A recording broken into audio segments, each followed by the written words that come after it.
Hello, good evening, everyone, and welcome to Victory Beyond Sims, a community report back. Thank you so much for joining us this evening to hear a little bit of an update about what's happening around the replacement of the statue of the J. Marion statue, which was removed on April 18th, 2018. This event is a continuation of efforts by the committee to empower voices for healing and equity, to ensure that the community is engaged and their voices heard as we shepherd the replacement of the J. Marion Sims statue that was removed on April 18th in 2018.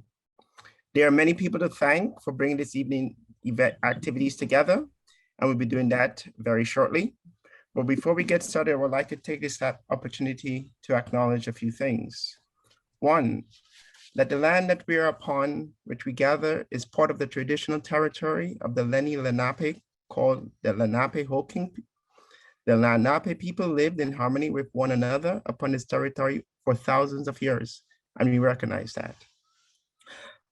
We also want to recognize that we're still dealing with the impact of a year-long pandemic, and the committee hope you and your family are safe and well. For all who have been impacted by COVID-19, whether through death, illness, or personal loss, we wish you strength and blessings during this time. At the end of the program, we'll also be providing resources to individuals who feel the need for mental health support as they cope with any challenges presented due to COVID-19. We would also like to thank to all the members of the committee to empower voices for healing and equity and the affiliated institutions for their commitment to supporting the cause around seeing closure to this very important project. And finally, we will also like to acknowledge Juneteenth, June 19th, which commemorates the day word of the Emancipation Proclamation reached our ancestors in Texas, and for all that it meant around liberation for them. So finally, without further ado, I would like to introduce Ms. Marina ORTIZ from the East Harlem Preservation, who will provide an update of activities by the committee. Thank you, PADMORE. Good evening, everyone, and thank you all again for joining us tonight. Just a little background, over the last dozen years, my organization, East Harlem Preservation, has partnered with many community leaders and groups to hold public protests, forums, and petition drives calling for the removal of the statue honoring J. Marion Sims, a white Southern doctor who experimented on enslaved Black women and their children without anesthesia or consent. In 2017, the Committee to Empower Voices for Healing and Equity was formed, as PADMORE mentioned, to ensure that Harlem residents, as well as the at-large community, were made aware of the process and that their voices would be heard throughout.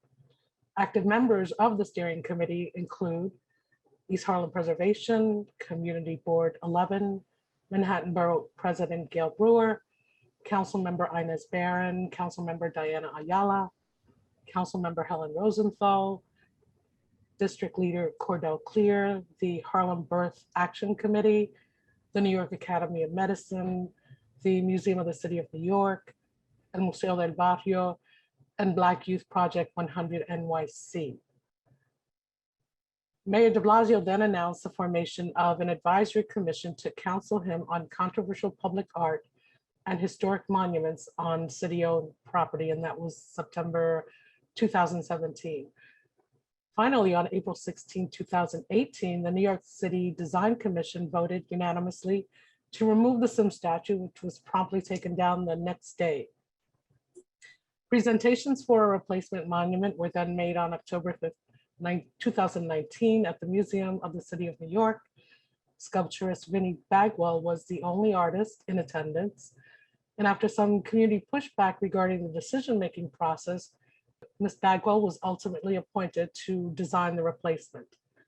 Over the next year and a half, the committee continued to raise concerns about the process and the future of the project, as Ms.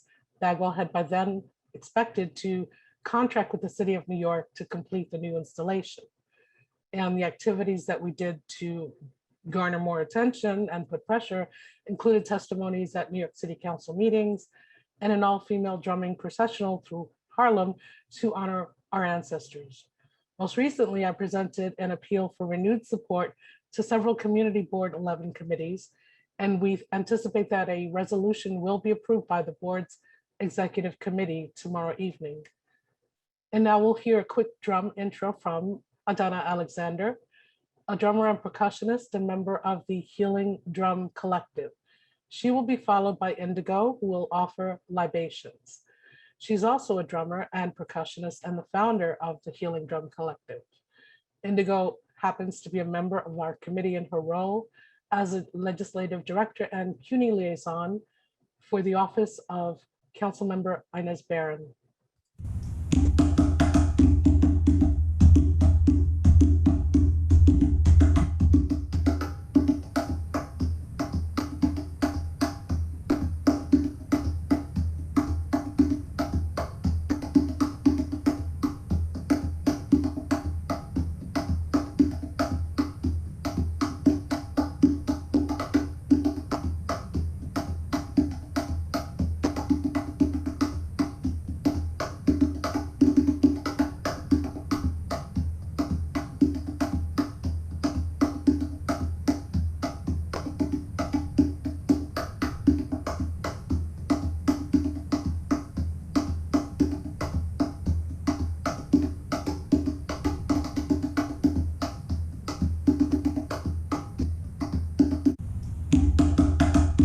We thank our Mother, Father, Creator for giving us the breath of life today, and we say Ashe.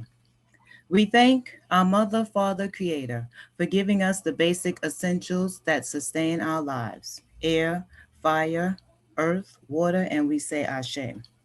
We thank our ancestors, those great kings and queens of ancient Kemet who gave us science, mathematics, religion, architecture, engineering, which all civilizations were built. They go by many names: Ramses, Imhotep, Akhenaten, Queen Tai, Queen Nefertari, and Queen Nzinga, and we say Ashe. We thank our ancestors who survived the Middle Passage. We call on those bones that line the Atlantic Ocean, and we say Ashe. We thank our ancestors, warriors, and revolutionaries who fought for our liberation in Haiti, Cuba, Brazil, throughout the entire diaspora, and we say Ashe. This year marks the 100th commemoration of the Tulsa Race Massacre. We recognize the descendants and the community who were terrorized by a white mob that destroyed their homes and their businesses. We also recognize Juneteenth, a holiday that's been celebrated by African Americans this coming Saturday. As we continue to grapple with the pandemic and violence of police killings, we call for peace and ease the burdens of those who lost loved ones during the pandemic, and we say Ashe. As we gather here today to hear a report back from our artist, Vinnie Bagwell, who was selected to design her artwork, Victory Beyond Sims, we recognize that Betsy, Annika, Lucy were tortured and maimed by a white man, J. Marion Sims, in a system during the period known as the Peculiar Institution under the guise of medical advancement. Our presence here today is an indication that the tide has come where we acknowledge and value the lives and bodies of Black and Latino women and girls, and we say Ashe. At this time, we call on the names of ancestors who have gone on, and we just want to acknowledge a few people. Kimberly Dalmu, Alice Lima, Laverne Victoria Tucker, Dr. Meredith F. Simmons Sermons, Fiora Cruz, Dr. Joyce Duncan, Cecil Corbin Mark, and April Tyler. And we say, Ashe, we thank you for your love and your sacrifice. May we be the ones to fill the shoes of our ancestors. May we move forward with no fear as we knew our call for reparations. May we stand tall and stand firm in our commitment to heal our individual selves, our families, and our communities. May love be our foundation and pillar of strength. May we hold as our collective truth that Black lives and Black women's lives matter. Using the principles of the Nguzo Saba and calling on the principles of Ma'at, may we seek truth, justice, harmony, order, balance, reciprocity, and propriety. May you be someone to bring hope. May you be someone to bring love. May you be someone to bring peace. More importantly, may you be someone to make revolution.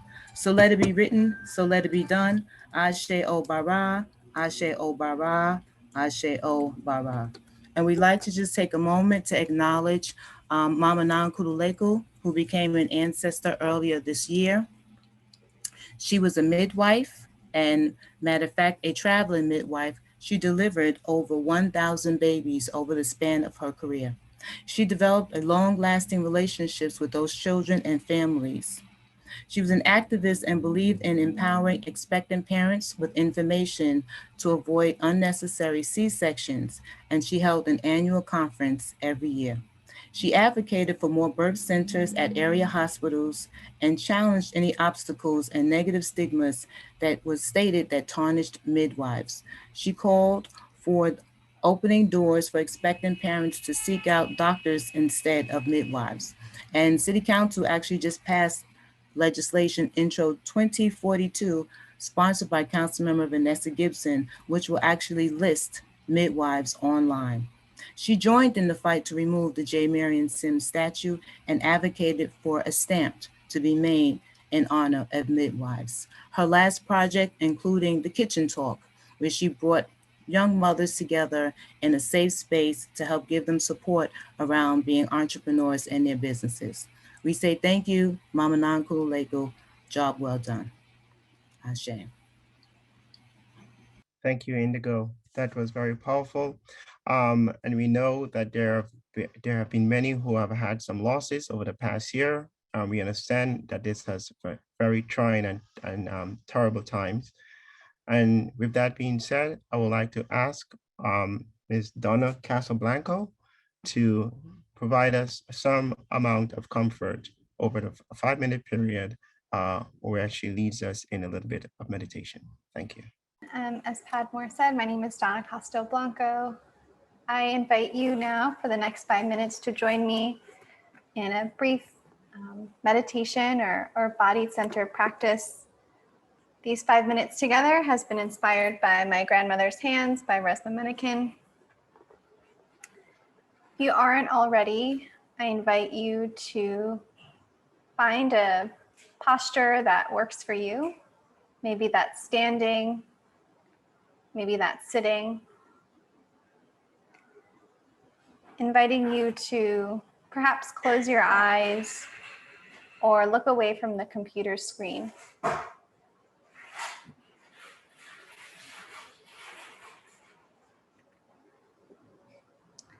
Noticing the outline of your skin and that slight pressure of the air around it.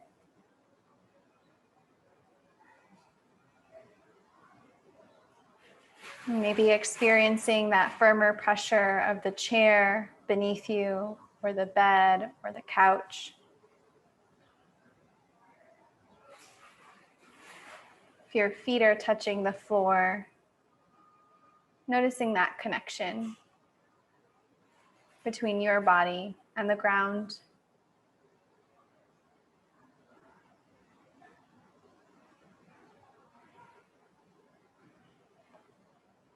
Can you sense hope in your body? Where can you sense hope in your body?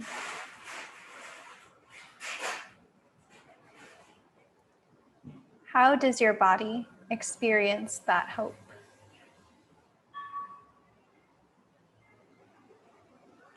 Is it a release? Is it an expansion?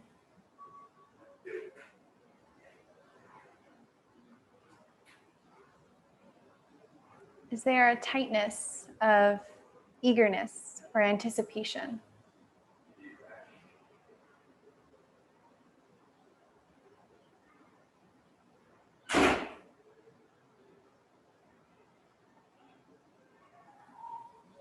Noticing these sensations here.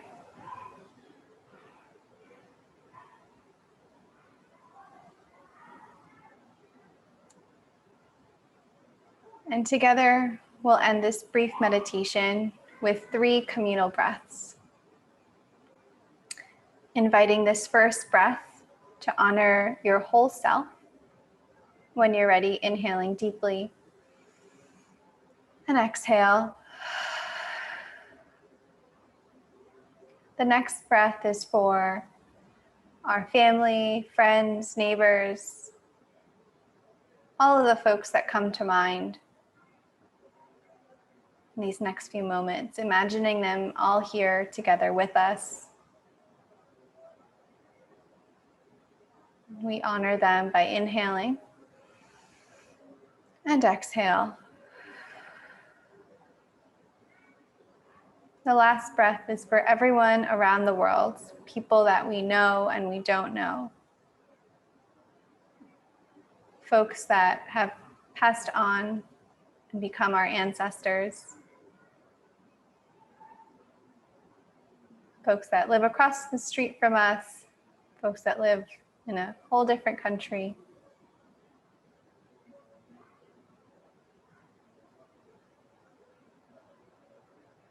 And together, one last breath together. Inhale and exhale. When you're ready, if your eyes are closed, gently blink them open.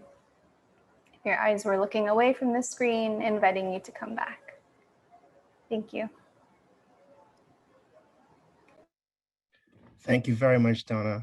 We appreciated you leading us in that period. Very well done. At this point in time, there have been some elected officials who have been very helpful in moving this particular topic along, making sure it remains aware of the residents and communities. And so we are happy to hear a few words from them. At this point in time, we would like to ask Board President Gail Brewer to say a few words. So a couple of things. First of all, congratulations to you. And in terms of ancestors, I'm always thinking of April Tyler. So I know she would have been here today if she was with us.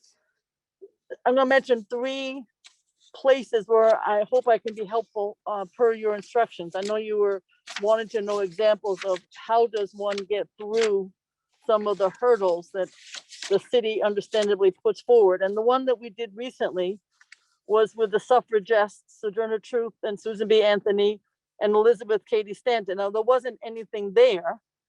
So we started from scratch. It took us about 5 years because you also had to experience a long time frame. The reason in our case was the city did not want to have any new statues in Central Parks. We were able to get over that. And then there were many challenges, and you will, I assume, run into them. Maybe you will not, but the Public Design Commission, Landmarks Preservation Commission, I think we must have put the sculptor, and your wonderful sculptor also will maybe go through the same thing, or maybe has already completed.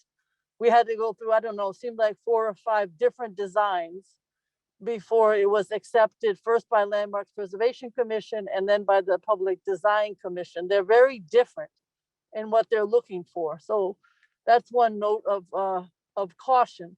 And the other thing was we had to raise, and I don't know if it's true in your case, we had to raise the money to build it and then also to maintain it.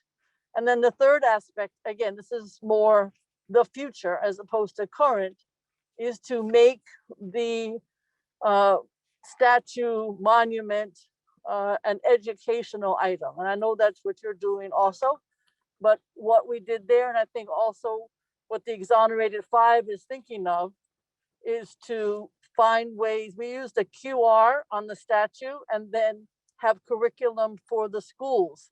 And then of course, trying to get the schools to include the curriculum. So all of that is part of, I hope, a new way of looking at memorials and monuments, as opposed to just having it and having no relationship to the school. So that's one place that I think hopefully we could be helpful in looking at what works or doesn't work. And again, Exonerated 5 is going through some of these same discussions as we speak, and we're trying to be helpful. The statue that is coming down finally is Teddy Roosevelt at the American Museum of Natural History. I think you know he's on a horse towering over a Native American and an African man, and it's racist and it's colonial, and it has taken years to get to this point. I think when the Mayor's Monuments Commission reviewed the statue in 2018, they decided to keep it in place and come up with some context through signage and programming. But luckily, following, I think, George Floyd's murder and the wonderful protests and conversations about racial justice, thank goodness it's finally being removed. It's on, just like the statue monument that you're creating is on public property, so is this one. It's on city-owned property, although it looks like it's on the museum property, but it's really on city-owned. And the community board has signed off on moving it, and so has the Landmarks Preservation Commission. I have no idea where it's going. Others might. But as you know, the Sims is in Greenwood Cemetery. So that's an example of, it took 5 years, 6 years, 10 years, I don't know. And you also take every one of these monuments takes forever. Just have to wait. So that's one example of what is at stake for another removal. The final issue that I think PADMORE John wanted me to talk about is something that is really important for current artists, which is the 25 million City Artist Corps that the mayor has come up with, I assume with federal money, otherwise it probably would not be possible. And the first round is now open. I think you probably know this, through June 22nd. 3,000 artists will get $5,000 each on something to do with what I consider public art, which is to me the most important, and certainly what you're talking about. And then the second rounds will be open July 6th through 20th, and the third round, July 27th till August 10th. It's all under the NYC Artist Corps to get more information. In addition, within this program, NYCHA is luckily part of the discussion for once, and 60 artists will be installing temporary public murals at NYCHA, either on some of the sheds or construction fencing, because God knows enough of it around public housing. That's another whole topic. And those artists will receive $6,000 each, plus expenses for their paint or other types of expenses that are needed. And also it'll be persons who reside in NYCHA who will be prioritized. That application will be up, I think, June 28th, and you will be able to get that information. So we hope that during the summer, there'll be 400 artists, 200 schools also to engage students in murals and performing arts as part of Summer Rising. I think the word is probably screaming, maybe advocating to the Department of Education that summer school, which is really what Summer Rising is, will only be successful because they want every single young person to be part of Summer Rising, but it's only going to be successful if arts are part of it. And I believe there's funding there. People don't realize that there's funding for the arts programs that are part of Summer Rising. I don't think the city has put out enough information about how artists can apply, but there are still information. If you go to Summer Rising, you will get it. This is all part of this $25 million that the mayor has put forward, but sometimes at DOE there's even more money. We also know that in terms of how much the arts contribute to the city of New York, pre-pandemic, it was $110 billion. And I think it's probably more, but that's the official number. We know that on Broadway alone, and that doesn't count for all the many, many, many smaller, fabulous arts programs around the city, but Broadway alone is 97,000 employees.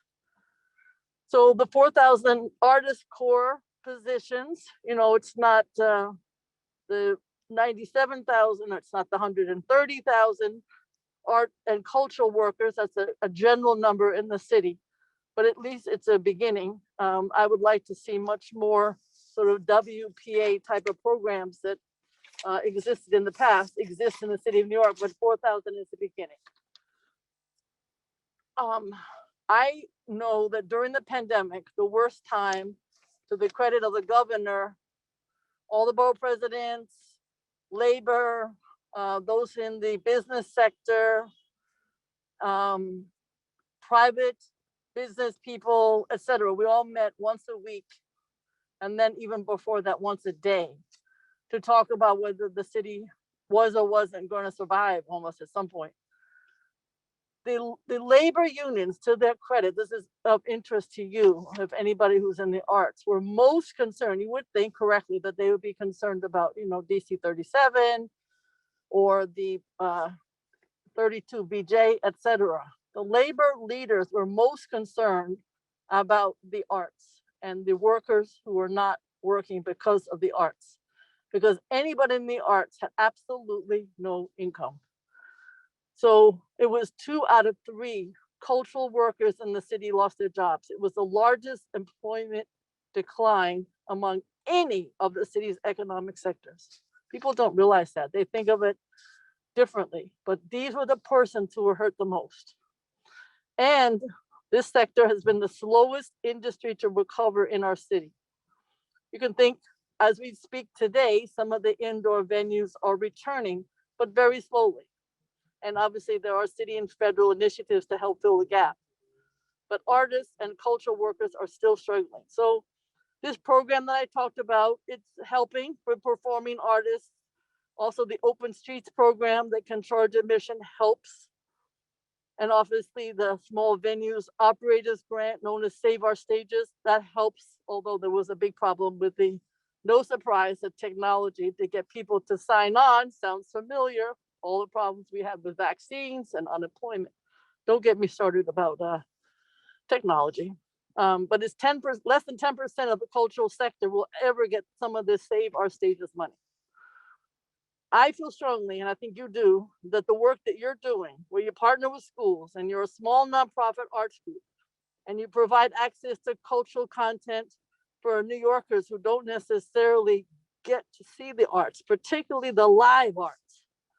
Those are the ones that I care about the most, and there has been an income loss of 50%. So we can't get this relief fast enough, and we can't get fast enough back to the $110 billion a year. In fact, if we don't get the arts back, including those working on the Sims statue, those who are part of your coalition, they're all artists. Without them, we don't have the 67 million tourists. We don't have the 70 billion that they contribute to the local economy. We don't have persons who buy tickets to Broadway and to the off-Broadway and the off-Broadway and then go to the restaurant. So I just want to say that you are talking about one monument, one change, but it is representative of the whole art sector. Because where that goes, the rest of the city goes in terms of the arts. So you really are the heroes. We're getting rid of that god-awful Dr. Sims, coming up with something that's so creative, so memorable, and which is also part of the cultural recovery. Without you, there is no recovery. So thank you, PADMORE John. Thank you for everyone. You did this on so many different levels, and it is a little ironic that given the horrible pandemic and the need for arts to be part of the recovery, that you're adding to not only the change that's needed in terms of racial equity, but also in terms of the economy. Thank you very much. Hey, everyone. I'm so honored to be here. Thank you so much for the opening words, Indigo, and the drumming and the meditation. Thank you, PADMORE and Maria and Councilmember Barron for your constant advocacy for the community. So Central Park is part of my district, and I followed the process here with this statue very closely. I was happy to see the Sims statue go. I'm looking forward to hearing from Vinnie Bagwell. I heard her when she presented her vision and her statue. It's very exciting. And I'm looking forward to hearing from Harriet Washington, who is a leader in making everyone pay attention to the realities of medical apartheid. I appreciate her so very much. And it's critical now that government recognize the gravity and the necessity of projects like Vinnie's in regard to public history. I was asked to talk just for a minute about logistics and process. So I do understand that the pandemic brought project delays, but at this juncture in my mind's eye, we really need to move quickly in bringing in and up Vinnie's statue. We had a meeting recently with the Department of Cultural Affairs, and I impressed upon them the importance of working more closely, but more smarter, to work smarter along with Vinnie in accomplishing the community's goals and meeting Vinnie's needs. And I really think, and I made this quite clear to DCLA, that they need the Department of why am I losing myself? Cultural Affairs, that they have to be more transparent and communicative with the community. The process for selection and then approval of a statue, especially one in the park, is gnarly and complicated and many layered. And the Department of Cultural Affairs could be so much more transparent about that and work with the community, really inform the community about how it works. None of us should be in the dark. So I hope they will improve in that way. PADMORE, you'll keep us all and Maria up to date on that. And lastly, I really want to appreciate Councilmember Barron and Indigo's continued work with Vinnie directly. Because of you, we are going to see this beautiful work of art, and we owe you much appreciation. Thanks, everyone. I'm happy to answer any questions later on. Thank you, Councilmember Rosenthal. And with that being said, we're going to go over to Councilmember Barron. Thank you so much. Yes, so glad to be a part of this important event and understanding that we've got to get the message out, and we've got to make sure that we keep the pressure on so that we get the justice that we're entitled to. I did have to step away. I did hear the borough president speak, and I'm glad to also know that my colleague, Councilmember Rosenthal, is on. And she and I have been waging a battle to make sure that the statue moves forward, the work goes forward. My understanding is that we still have not finalized the contract because there are some discrepancies between the understanding of what was initially announced and what is now being offered by the city. But I will let Vinnie Bagwell do that to the degree that she wants to explain that. But as has been said, it's a battle. It's not a smooth journey. It takes hours and days and weeks of months of struggling each and every day to make sure that we get what we know we are entitled to and what in fact the city has promised us. So we're continuing to battle. We're glad to say that the Women's Caucus and for Women and Gender Equity Committee rather has decided that yes, this is an issue which is important. No, the Women's Caucus decided this is an issue that's important, and we are moving forward to gather even more colleagues in the city council to support this effort, push, get a finalized contract, and move forward. There are other details regarding this which really seem to be inappropriately timed in terms of making adjustments to what we believed and what was announced to be a $1 million award. But we're going to continue to battle, continue to struggle. And we know, just as the statue is named Victory, that we will be victorious because our cause is a just one. And we're going to continue to battle and spread the word so that others know as well what it is that we are fighting for and what we will in fact achieve. Thank you so much. Good to see so many people who are supporting this effort. Thank you so much. Thank you very much, Councilmember Barron. We're now gonna jump into a conversation with one of our invited guests, author Harriet Washington. But before we do that, I just wanna give, and I know that there are some, there's a process by which this is happening in terms of the removal of the previous statue and the, I'm putting up this new one. There is a process, and as has been indicated, the Committee to Empower Voices for Healing and Equity has been part of that process from the very beginning, ensuring that the community is fully aware of the what the process is, how it's moving forward, and for their voices to be counted. We have had conversations with the Department of Cultural Affairs and the Department of Cultural Affairs as they're having negotiations with Vinnie, which you'll hear a little bit further about. That's all part of the process. Once that is completed, it's going to come back to the Committee to Empower Voices for Healing and Equity. We'll have some input once it has been approved. Once that's completed, it will go to the community board for their input and for their ability for members of the board as well as the public to be able to have input, and then it goes to the larger general public. So there is a process that's in place. We know that it's ongoing. We want to make sure that it does continue to play out, and that to see that there is a successful end to that process with the final placement of a completed statue in the place of the J. Marion Sims that was taken down. So at this point in time, I would like to introduce Mr. James Horton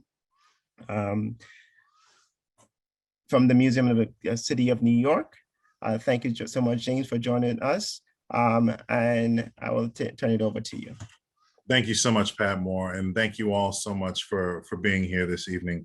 I have the distinct honor of introducing Harriet A. Washington, who is a science writer, editor, and ethicist, who is the author of Medical Apartheid, The Dark History of Experimentation from Colonial Times to the Present, which won a National Book Critics Circle Award, the Penn Oakland Award, and the American Library Association Black Caucus Nonfiction Award. Her most recent book is Carte Blanche, The Erosion of Informed Consent in Medical Research, 2021, Columbia Global Reports, and A Terrible Thing to Waste, Environmental Racism and Its Assault on the American Mind. She has been writing fellow in bioethics at Harvard Medical School, the 2015-2016 Miriam Schilling Fellow at the University of Nevada's Black Mountain Institute, a research fellow in medical ethics at Harvard Medical School, visiting fellow at the Harvard T.H. Chan School of Public Health, a visiting scholar at DePaul University College of Law, and a senior research scholar at the National Center for Bioethics at Tuskegee University. She also held fellowships at Stanford University and teaches bioethics at Columbia University, where she delivered the 2020 commencement speech to Columbia School of Public Health graduates, and won the 2020 Mailman School of Public Health's Public Health Leadership Award, as well as the 2020-21 Kenneth and Mamie Clark Distinguished Lecture Award.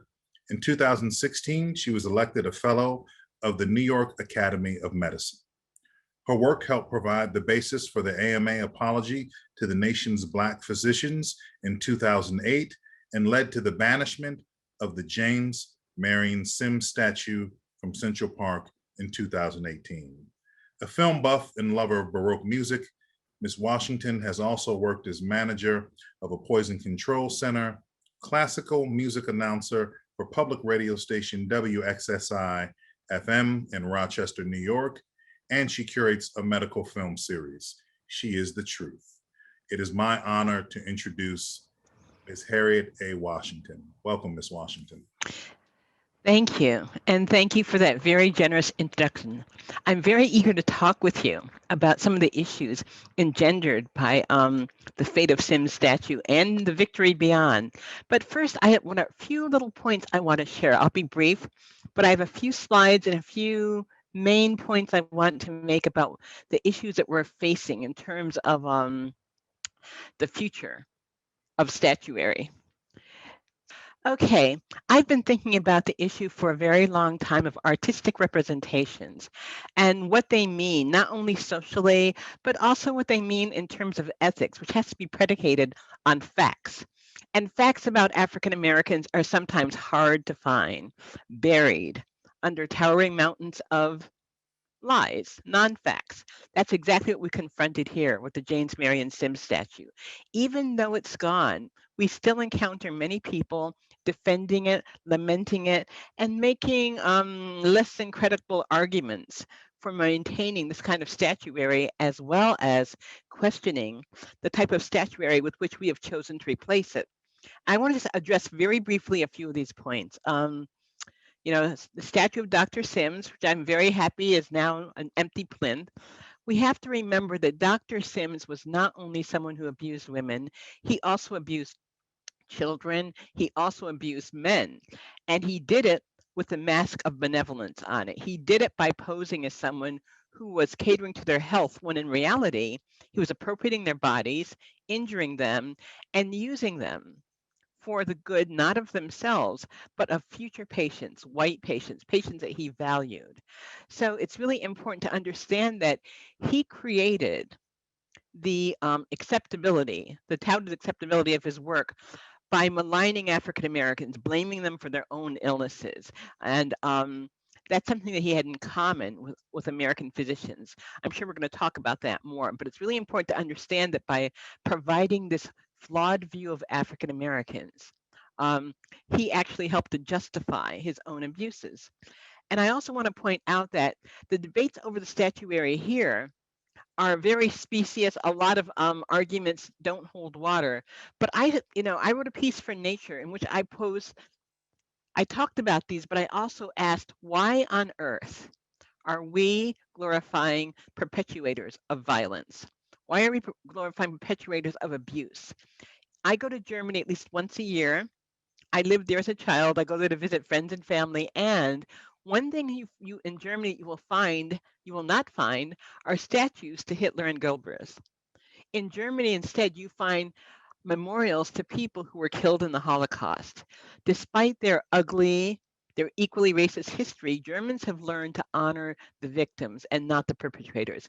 Here in America, we have a penchant for honoring the perpetrators of, including perpetrators of racist abuse.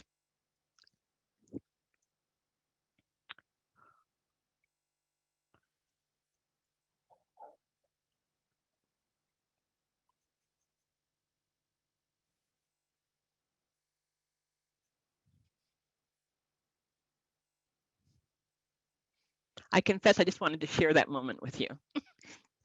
I was thrilled to have been there.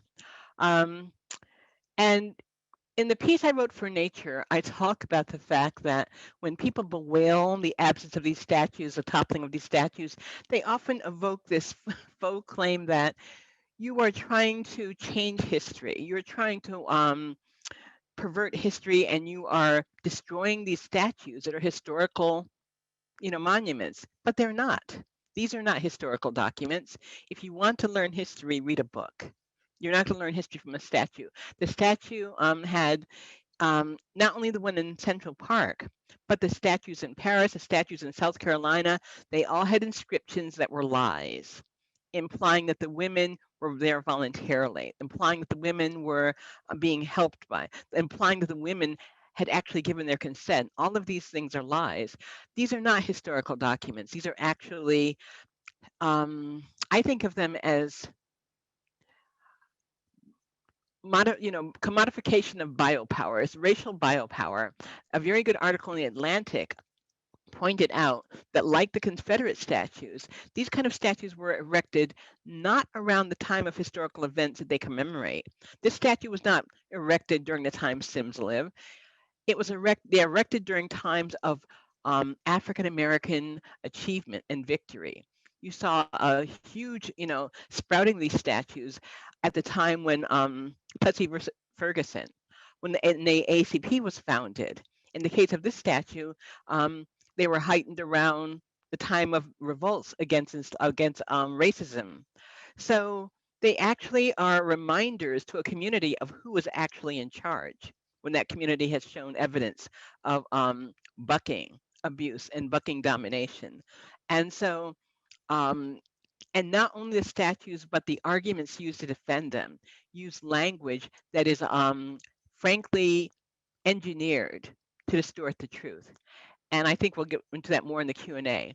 I just wanted to point out that a lot of the fictions, the arguments for the statue are based upon, are fictions that are perpetuated by the statues and by statuary, by art, and art has often served as just another tool of racial oppression. And with that off my chest, I'm really eager to get into our Q&A.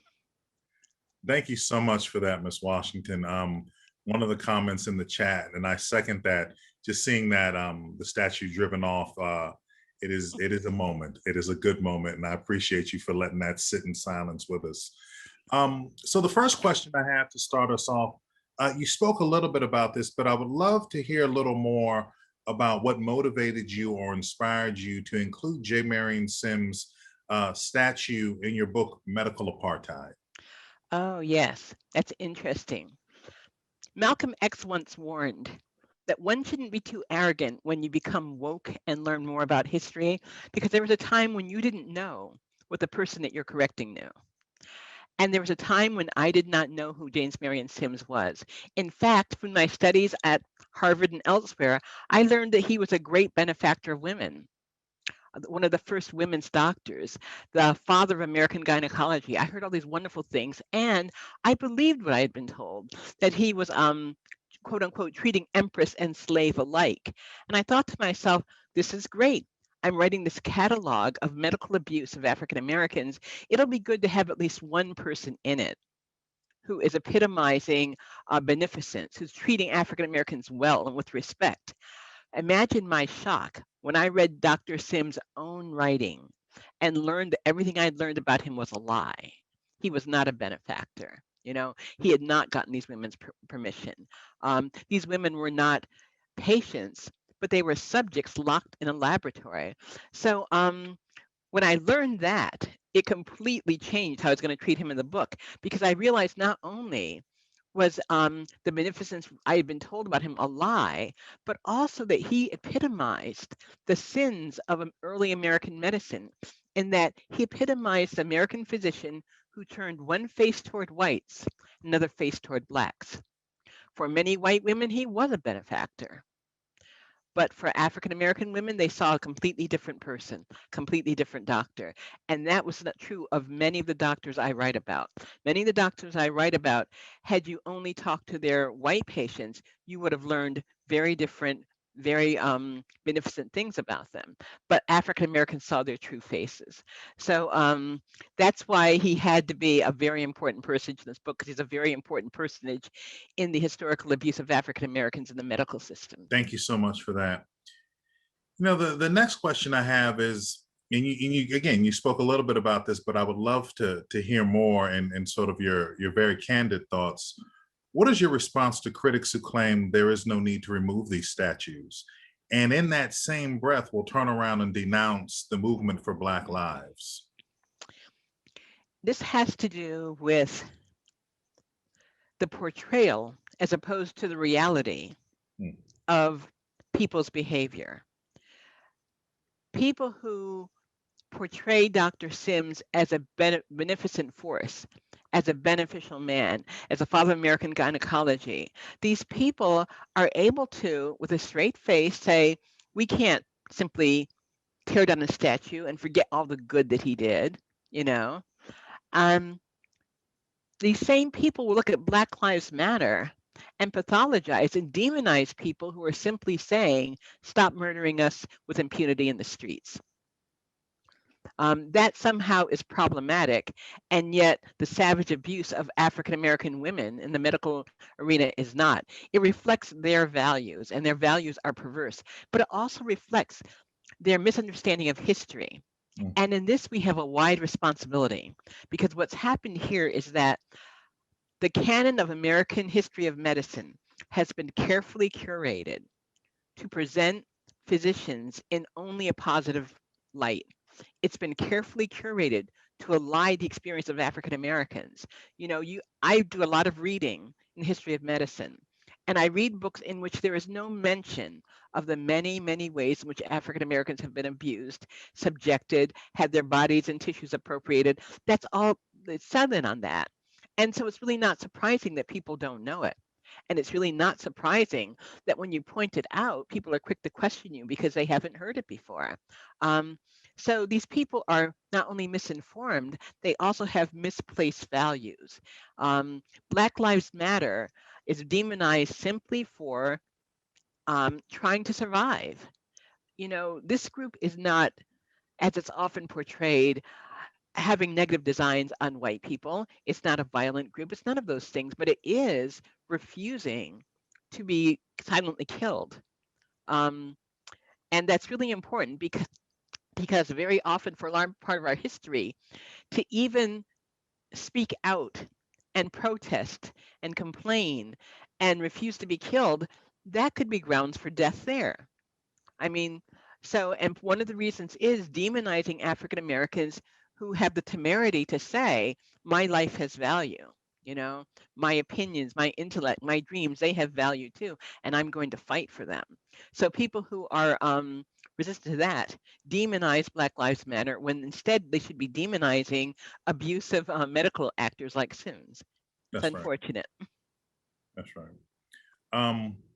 You know, I'm curious as to what your vision is regarding the legacy and the representation of any new statues that are designed and considered for the future of New York City and even beyond, thinking beyond New York City and around the country.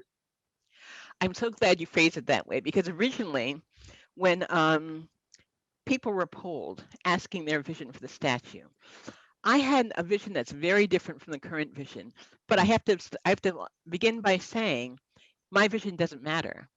You know, for this statue, what's important is it's got to represent the will of the people who fought for 10 years to get this Sim statue removed. And the will of the people who live in that area have to walk by the statue every day. You know, it's their opinion that should count. Now, had I had my druthers, you know, 10 years ago, I said, I want to see a statue to May Chin, an African-American doctor, one of the first oncologists who was training at Columbia as a musician and was immensely talented, but was told over and over again, quite frankly, that she would never have a career in classical music in this country, that she would have to go to Europe. And if she went to Europe, she might be able to be successful. Same thing Nina Simone was told. Same thing many African-American classical musicians have been told. And when she heard that, she decided she wanted to be a doctor instead. She was very good at chemistry. What I find amusing is that when she applied for fellowships and support, her last name was Chin, her name was May, and she was light-skinned, and her features could be construed as features of Asians. People thought she was Asian. And therefore, she won the scholarships and support that she needed and became a brilliant doctor. I would have loved to see her statue. I would love to see the statue of, even more so, I think, of James McCune Smith, the first African-American to earn an MD. But he had to go to Glasgow, Scotland to earn his MD because American schools would not accept him because he was Black. In Glasgow, Scotland, he was a valedictorian of the medical school, and he was so active in anti-slavery groups there. The groups he began are still very active. Glasgow every year gives millions of dollars of scholarships in his name. They just built a huge new learning center of steel and glass named for him. He's famous in Glasgow, Scotland, but he's forgotten in his own country. When he applied to the Academy of Medicine to become a fellow, they refused to act on his application. They tried to get him to withdraw it. When he wouldn't withdraw it, they simply refused to act on it, and he was never admitted. But when they were kind enough to admit me, one of the first things I submitted was a proposal to reconsider his application. He was finally admitted posthumously in 2016. So these are people whose statuary I want to see somewhere. You know, they should be. Absolutely. There should be statues erected to them in this country. They're everything that not only African Americans, but America is supposed to stand for. You know, the kind of excellence in the face of staggering odds Right. that we should all be proud of, and they should be celebrated. And I want to see statuary, I want to see their memory, you know, imparted in the same way as the memory of these butchers who we have idolized until now. Right. And so, Ms. Washington, a follow-up to that last question and what you just shared so eloquently, I'm curious as to what you see as the path forward in being able to get statues put up that represent some of our cultural heroes like Dr. James McCune Smith. How do we do that? If I remember correctly, don't quote me on this because something I read briefly a long time ago. If I remember correctly, statues of people like Sims were often erected by people who began by pooling their funds and then finding other types of funds to supplement it. I don't know enough about how these things are funded today. Yeah. But I do know that it would be a good thing for us for African American groups to perhaps take this on as a project. You know, things like, you know, Greek and fraternal organizations, even the NAACP, astute African American groups may not have the huge disposable income that one needs to put these statues up, but they could certainly get the ball rolling. They could certainly act as a catalyst, propose it, get some funding, and then explore funding available from the government, because these are American heroes. And if other American heroes can have statuary funded by the government, why can't they? It doesn't have to be, you know, it does not have to be quote unquote ghettoized, you know. You don't have to petition to have the statue built and put it in Harlem. These are statues should be anywhere, you That's know. right. Their achievements are completely stellar. I mean, look at the case of James McCune Smith. In Glasgow, Scotland, he's famous. You know, he's lionized. Everyone knows who he is. That's how it should be here. So I think that we might actually try to catalyze this by whatever group we belong to, seeing if you can adopt the idea of a statue. And I'm thinking of Rochester, New York, where we had one man who belonged to a group. He decided that the city had all these sister cities in Europe. And he said, I want us to have a sister city in Mali, Bamako, Mali. No one else had that idea. No one else championed it. But by dint of going to the groups that he was active in, you know, and getting them excited about it, he eventually made it happen. And so his name was Walter Cooper, and a brilliant man. So I think that's the kind of thing that we can do around the country and get the statuary put up, because there's so many, I'll stop soon, but there are so many geniuses. Don't stop. You know, often we talk about the frustration of African-American dreams and ambitions. People talk almost like they're supplicants. Oh, we have to find a way to get more African Americans into physics. Let's try funding, you know, getting a pipeline of kids in high school. How about the people who are in physics now who are getting no support and no attention, can't get faculty appointments? You know, we need to start championing these heroes and making people, you know, confronting people with the fact that we have people who have done great things for America and were not acknowledged because they were Black. That's right. So I think that maybe we need to start at home with the ideas and getting the seed money together, and then pushing the government as hard as we can to get more funding from them. I agree with you completely. And one of the things that you said just that really resonates, these people have done great things for America, and they're Americans that are not being recognized. You know, we do a great job in this country of idolatrizing our athletes and entertainers, especially Black athletes and entertainers. But there's so many who have contributed in science and education that just, they're ghost, and they are not recognized in many ways. My last question for you, and I'm sure everyone else is curious about this as well. What other works are you currently engaged in? Well, I just had an interesting experience. I'm not going to be shy about talking about it. I wrote a piece for Time magazine, and I talked about the fact that last year, all the publications were claiming that African Americans refused to engage with clinical trials. were not being involved with clinical trials, weren't having enough Black people. And so any vaccines might not work well for Black people, and basically blaming African Americans for not being engaged. I kept reading these articles and looking for data. I didn't see any. I finally found the raw data. Once the trials were finished, I found out that African Americans were involved at 10% of the subject pool. Both BioNTech, Pfizer, and Moderna vaccines were developed with 10% African American subjects. And we're only 13% of the population. We were indeed signing up like everyone else. It was a total fiction, a fiction that was published every single day, that Black people weren't in the clinical trials. I wrote the piece for Time magazine, and they kept asking me all these tangential questions that I believe were designed to delay publication. And so finally, when I confronted them with that, they said, well, what are you trying to say, that we got it wrong? I said, yeah, it's exactly what I'm saying, you know? And so they didn't publish it. So instead, I had it published in a German magazine. It was published last week, as a matter of fact. And I'm very happy about that. The truth finally came out, 5 months later, but at least the truth is out. I've recently written a book about informed consent and how informed consent is being slowly and quietly taken away from Americans. Of course, African Americans are suffering the most, but white Americans too. We're increasingly finding that situations where typically you would have been asked your permission, the medical system is simply appropriating your tissues or forcing you into research. It's happening a lot. I thought that was really important book and really important subject. I'm really glad that's out. The next thing I want to turn my attention to is research in the developing world.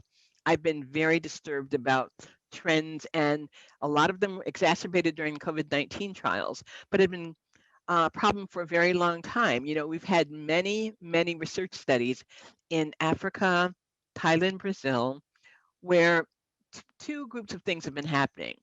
No informed consent.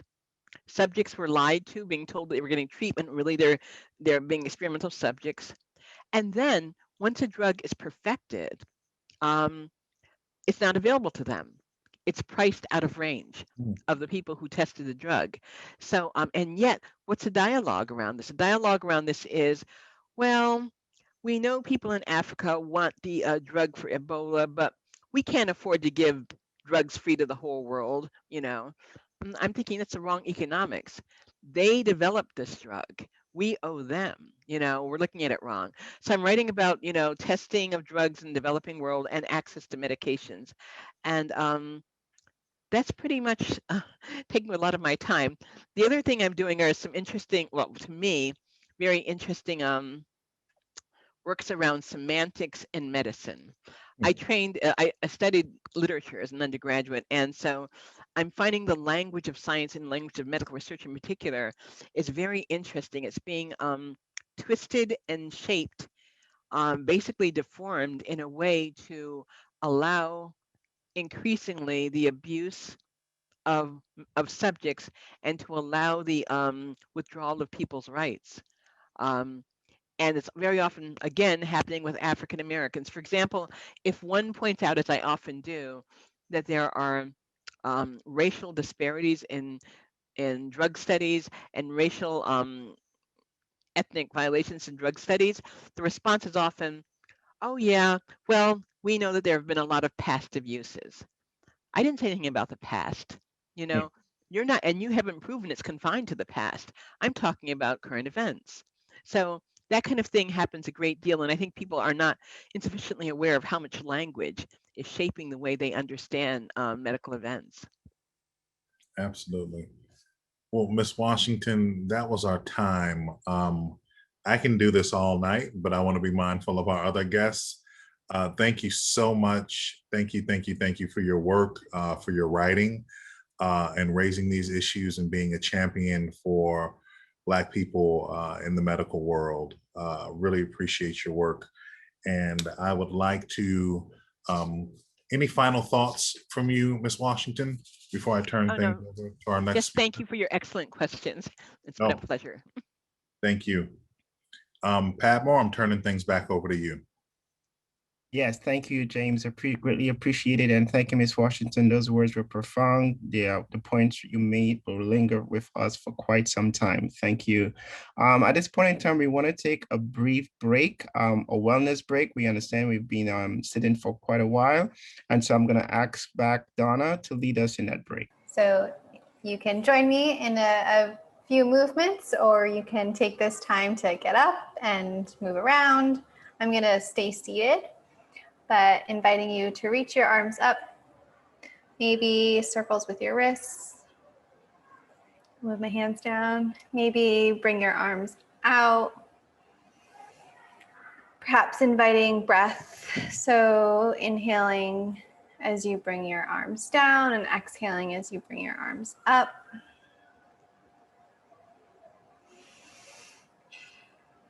Imagining that you're moving through honey or water, so you may move a little bit slower.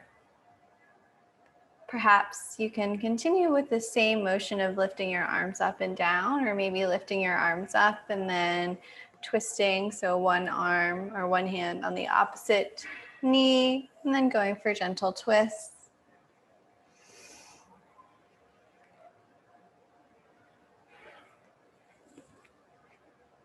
Coming back to center, maybe tilting your head to one shoulder and tilting your head to the other. Shrugging your shoulders back for 3, for 2, for 1. We'll end this little wellness break together with equal part breathing. So what that means is when I count up to 3, you inhale, and when I count down from 3, you exhale. And maybe you can inhale and exhale for longer, just inviting you to equally count your inhales and your exhales. When you're ready, inhaling for 1, 2, 3, exhale 3, 2, 1. Inhale 1, 2, 3, exhale 3, 2, 1. Inhale 1, 2, 3, exhale 3, 2, 1. Maybe a gentle smile comes on your face. And thank you all so much. Thank you, Donna. Greatly appreciated. That felt wonderful. At this point in time, I would like to introduce Ms. Laura Berth-Lima, who is an independent cultural consultant and a member of the Committee to Empower Voices for Healing and Equity. She will lead our conversation with Vinnie. Thank you, PADMORE, and thank you, New York Academy of Medicine, for having us here today. And thank you to everyone who is joining us and taking the time.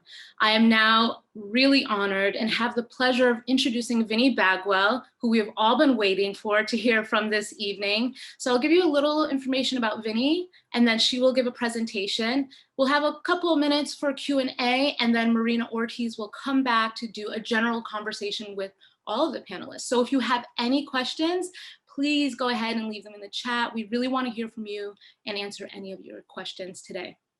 So Vinnie Bagwell is an American sculptor who was born in Yonkers, New York, and grew up in the town of Greenburgh. She is a representational figurative artist who began sculpting in 1993. Vinnie is also an alumna of Morgan State University. As a writer, Vinnie Bagwell co-authored a book titled A Study of African-American Life in Yonkers from the Turn of the Century, and also worked as a columnist for Gannett suburban newspapers, the Herald Statesman, and the Harlem Times. As an artist, she uses traditional bas-relief techniques as visual narratives to expand her storytelling. She has won numerous public art commissions and awards throughout the United States. Vinnie Bagwell is credited with really reframing public art to include historic Black images. Her first public artwork, titled The First Lady of Jazz at the Yonkers Metro North Amtrak train station, was commissioned by the city of Yonkers. And now Vinnie Bagwell was selected as the artist to replace the J. Marion Sims statue with a new public art piece and monument titled Victory Beyond Sims. And we are all ready for that victory. It is our honor to have Vinnie here today to share some updates about the work and the process from her perspective. Vinnie, thank you so much for being here today. Thank you so much for giving me an opportunity to update you. I want to thank the committee for our Empowering Voices for Healing and all of the honorable city council women. Thank you. And thank you so much to the community. In the name of expediency, I have prepared a presentation. So I'm just going to start sharing that. I want to whip through it real fast so that we can actually talk. All right. So let's see how friendly this is today. Hi, Victory Beyond Sims. All right,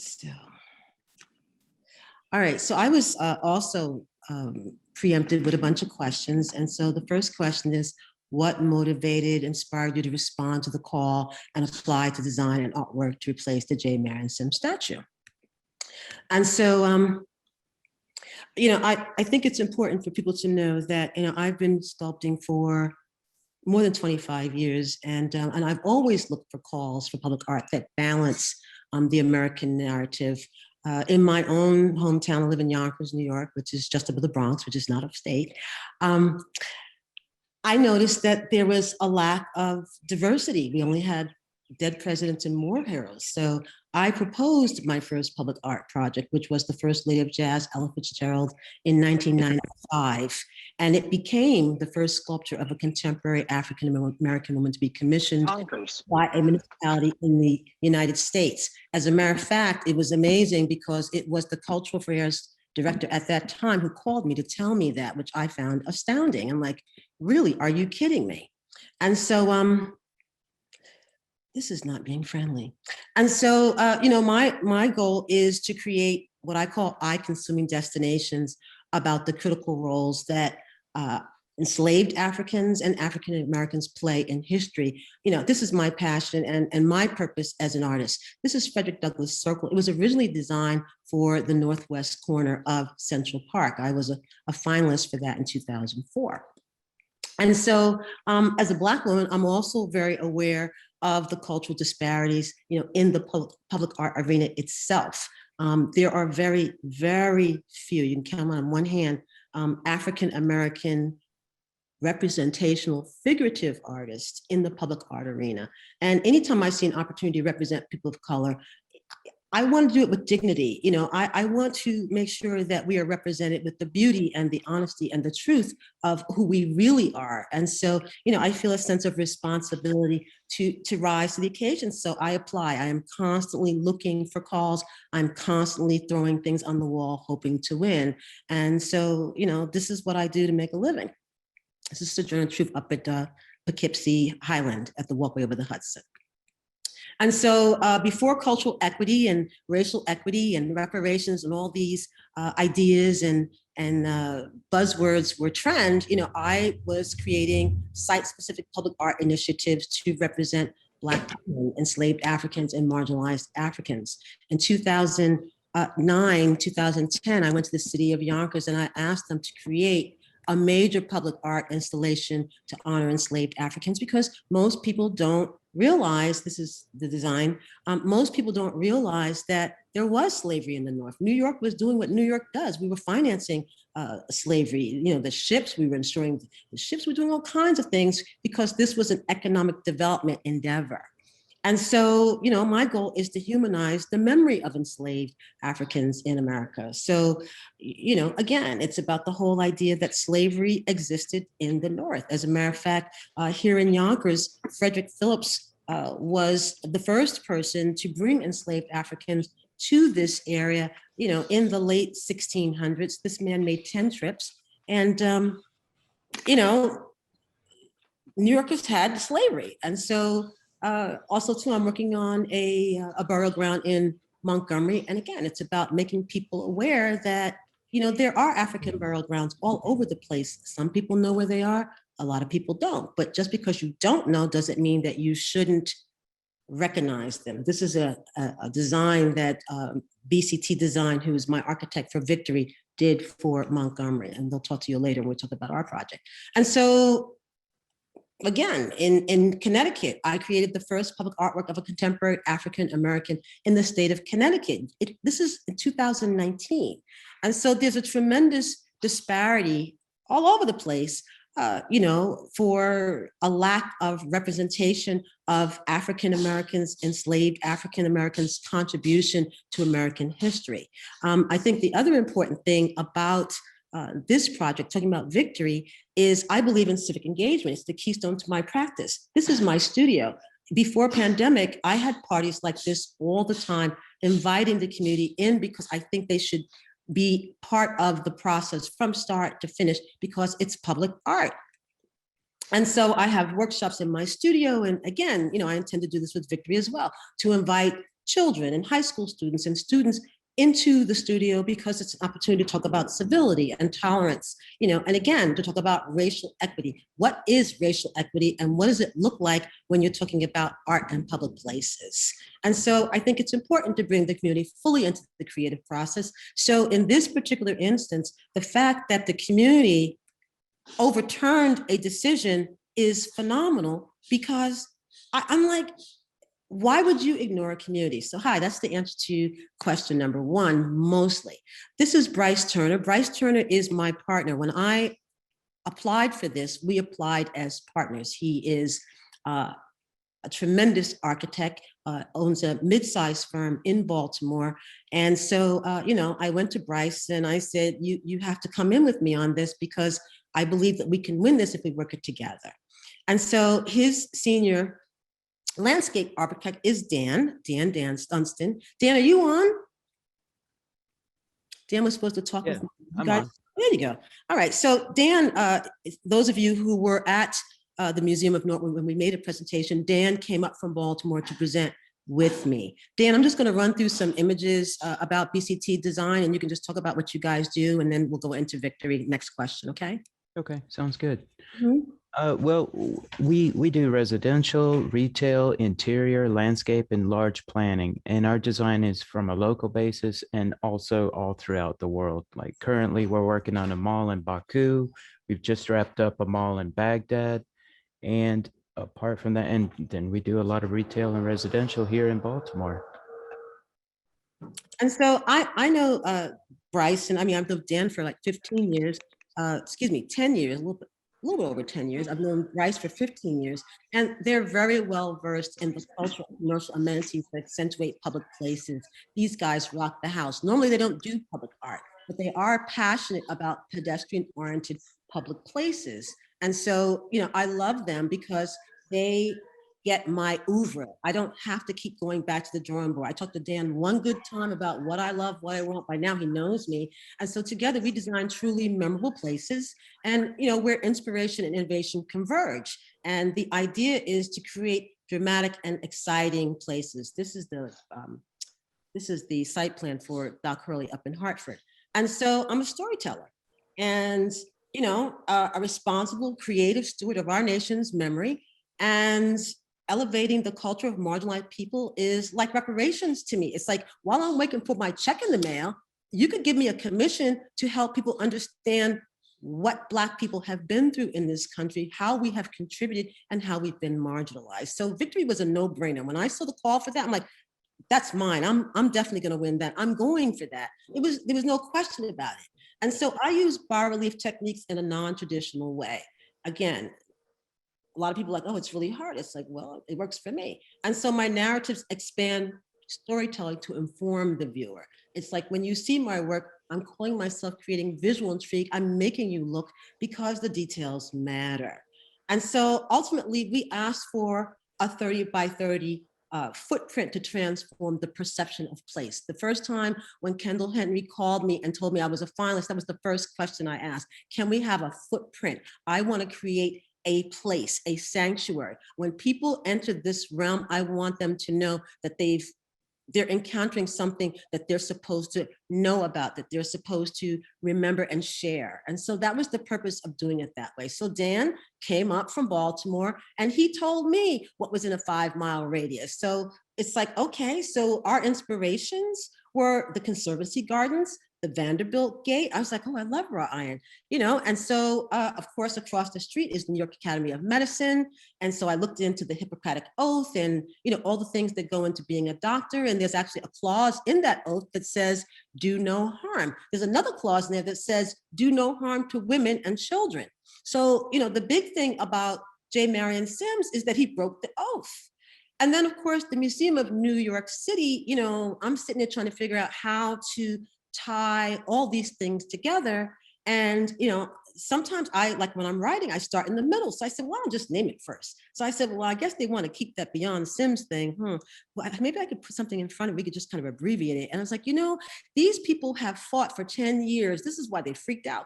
These people have fought for 10 years to get that sculpture removed. That was a victory. So you know what? I'm going to call it Victory Beyond Sims. Let me Google and see, what does victory mean? And when you look up the word victory, it says that victory is always depicted as an angel in art. I'm like, that works for me, because why? I do representational figurative artwork. So, you know, these are examples of angels. So now I'm Googling Black angels, African American angels, enslaved. I couldn't find to this moment a Black angel in the public art realm. So hi, I'm like, New York is diverse. I think New York should have one first. This is how I came to be doing a quote unquote winged woman. And so the idea is racial democracy is to replace offensive public artwork. And also too, it's a reminder, because remind you, the hospital's across the street. The oath is first, do no harm. That's all this piece is about. In addition to the history of the women that created this whole story, you know, you're flipping the narrative. Rather than exalting the doctor, you exalt the women who made his work possible. And so the idea is to balance a narrative about enslaved African women. You know, as you can see, and of course you can always go on my website or wherever, you can find Victory if you Google, it's like there's all this relief narrative on the body of this sculpture to talk about the relationship of women to each other and how we bond and work together to, well, move the world. And so the idea is to celebrate enslaved African women's contributions to medicine. This is what this is mostly about. And honoring the sacrifices of enslaved African women. And so, you know, we made this whole presentation about what this is about, what it means, you know, and again, the idea is that the plum tree represents the sacrifice and the pink blooms will celebrate the women. And again, the footprint that we created, the design in the pavement is to show that democracy is a living thing and that this is something that we must protect, because if we don't, well, we lose it. And we've seen it in history in the last couple of years. Dan, is there anything that you want to say while I'm doing this? Because I'm just trying to like rip through this. No, absolutely. I mean, from a practical perspective, what I wanted to do was also use the landscape to draw your attention toward the sculpture and raise the emotional level for anybody who happens to come upon this area, look at Victory and get the message that this sculpture represents. So yeah, it does represent the living democracy, universal light of living democracy, but also to draw your attention towards the sculpture. And then of course, night lighting. I mean, if you saw the presentation for the finalists, there was a standing ovation for this. You know, we took a lot of time to make this design be very, very, not no maintenance, low maintenance. And so for instance, these kinds of LED light strips, this is not heavy duty maintenance. It's not. They have them down at Lincoln Center, for example. And the point of it is that, you know, we were being mindful about maintenance. We were trying to use, you know, materials that don't require a lot of attention. And so at this point, time is of the essence because it's almost 2 years. And so question number 2, has the agreement been finalized? No, the agreement has not been finalized. New York City's Culture Affairs is reviewing our revisions submitted on May 21st. We got the agreement a month before that. So in the 20th month, we finally got a narrative.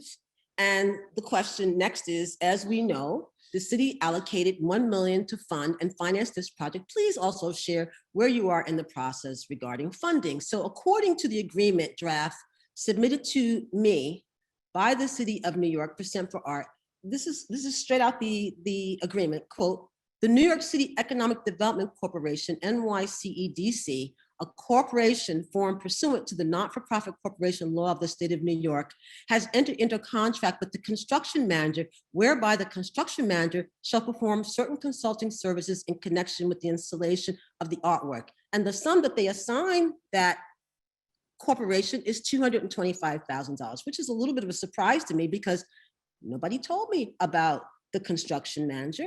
Nobody told me that there was going to be a budget of that size pulled out. And so that leaves the artist with $775,000. And I'm just like, really? And so the change in the breakdown, including the construction manager, Armand is the name of the corporation, was introduced to me for the first time ever 20 months after announcing the commission's winner. What is the timeline and when do you expect to begin designing the completing the statue and be ready for unveiling? Well, a timeline cannot be declared until the agreement is executed. Simple as that. I can't even speculate. Based on your experience with the Percent for Art and Department of Cultural Affairs, DCLA, what, if any, recommendations would you offer the mayor and the respective city agencies consider for future projects regarding statues and engaging artists? I'm going to read through this because I made this, again, I wrote this out to be succinct because I do want to talk about this with you all. When I finish reading this part, I would appreciate it if you guys would enable Patricia Walsh from Americans from the Arts to weigh in. Some of these talking points I pulled from their best practices. If you Google best practices, it's not hard to find them about public art. So New York City's Percent for Art program systems of power should be committed to championing policies and practices of cultural equity that empower a just and inclusive public art program. It should embrace cultural equity that embodies the values, policies, and practices that ensure all people, including but not limited to those who have been historically underrepresented based on race, ethnicity, sexual orientation, gender identity, socioeconomic status, citizenship, status, or religion, and they are represented in the development of its arts policy, the support of artists, the nurturing of accessible, thriving venues for expression, and the fair distribution of programmatic financial and informational resources. I wrote this out so that you guys can look at it later. If you want to roll it back, like, what did she say? You can read what I said. All right, so equity is crucial to the long-term viability of both arts and cultural sector and the community at large. And here are my recommendations. Civic engagement, because that's my thing. Enable public art finalists to engage the community before they are sent off to design and to review the design before and during fabrication. On my T stick, sorry for the typo. We didn't get to talk to the community during finals. I asked about it, but it didn't happen. A simple thing, do the right thing. Respect the voice and input of the community. Don't just enable lip service, listen, and then try to see how you can incorporate what the community is saying into, you're asking for their input, incorporate it if you can, and support emergence of democracies with public art. There's a lot going on in terms of the things that we are now supporting. I mean, there's so many of them, I can't even begin to say, but the point is, the public art program should support emerging democracies with public art. All right, impartiality and fairness. The structure of the New York City Cultural Affairs Percent for Art process should not reflect any bias. How about this one? Respect working artists as professionals, like you would an architect, a plumber, a sheetrocker. Sometimes people treat us like art is extracurricular, like you got a day job and art's your hobby. I'm sorry, art is a profession. If a public artist is winning and executing public art commissions, they are a professional and they should be treated like one. Respect representational art artists as relevant. Don't treat figurative art as if it's not Chelsea enough for New York City's Percent for Art administration.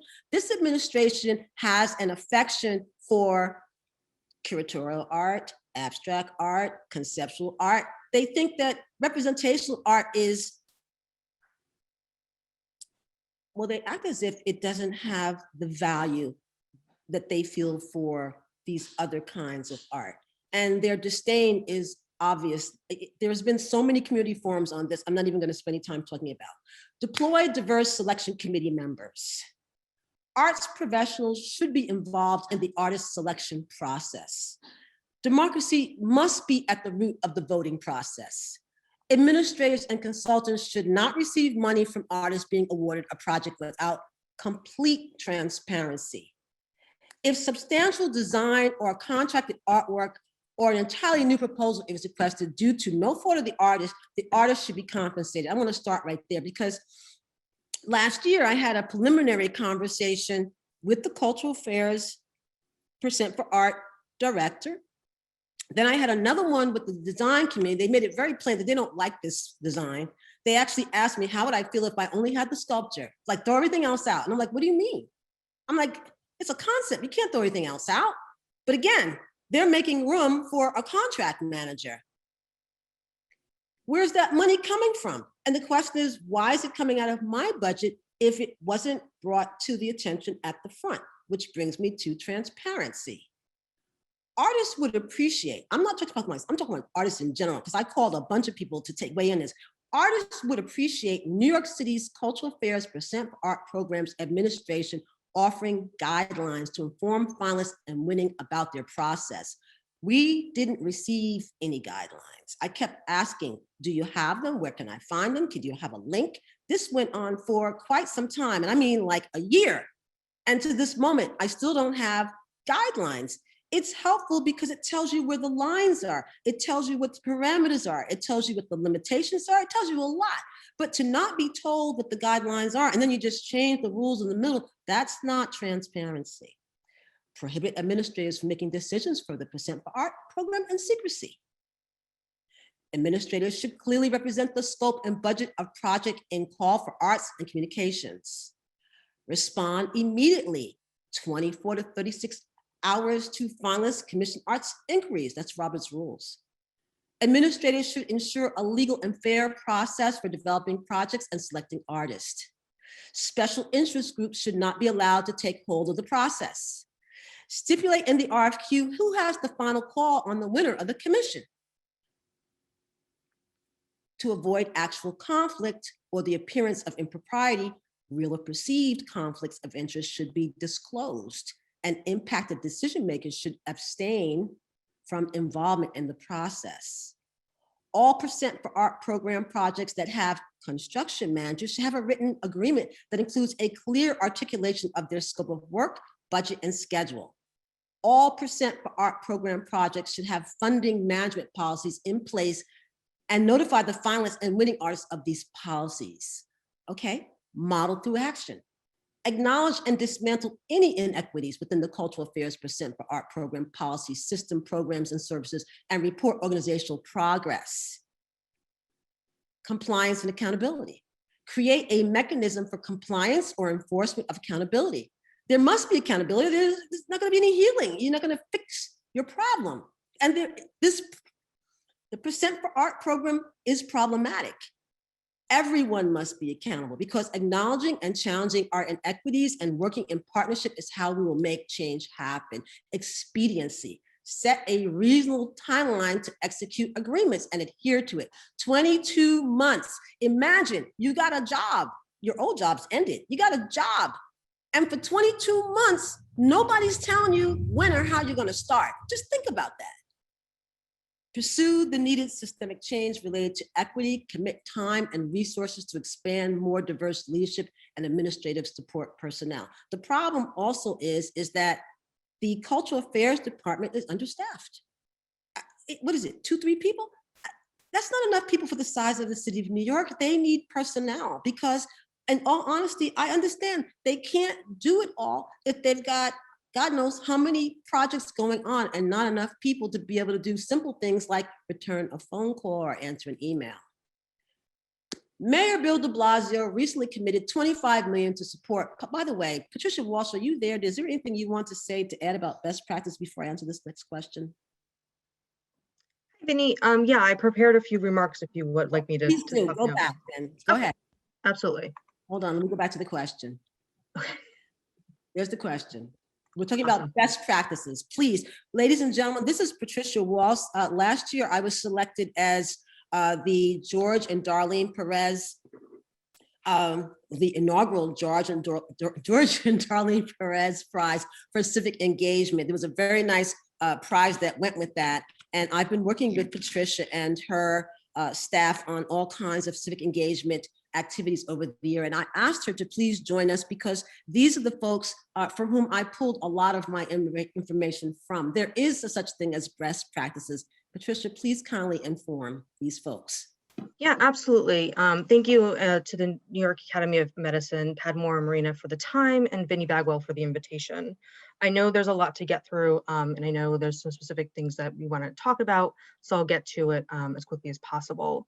As Vinnie mentioned, my name is Patricia Walsh, and I'm the Public Art and Civic Design Senior Program Manager for Americans for the Arts, a national nonprofit arts organization that aims to support those making the arts happen in the communities. I'm presenting today from the Dutchess County, New York, where I live on stolen land from the Mohican and Munsee Lenape people by Europeans. I present as a white woman with short, dark hair, wearing a blue sweater and a white background. My work squarely sits in providing opportunities for learning, sharing knowledge, and providing guidance.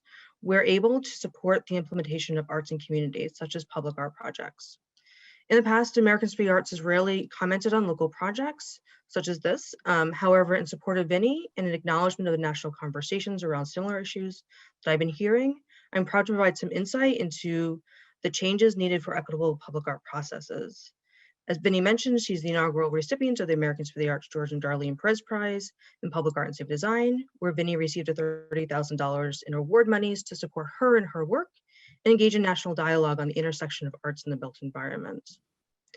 With that said, the public art field has evolved over the past several decades, and speeding up more so over the past year, the field has become more and more centralized and becoming responsive to and inclusive to addressing the needs of communities. One of the needs tenets of community-focused public art is the need for transparency and ongoing engagement with the affected community to ensure a full understanding of the process and to be able to work together to problem solve any roadblocks that inevitably come up with any public project that happens.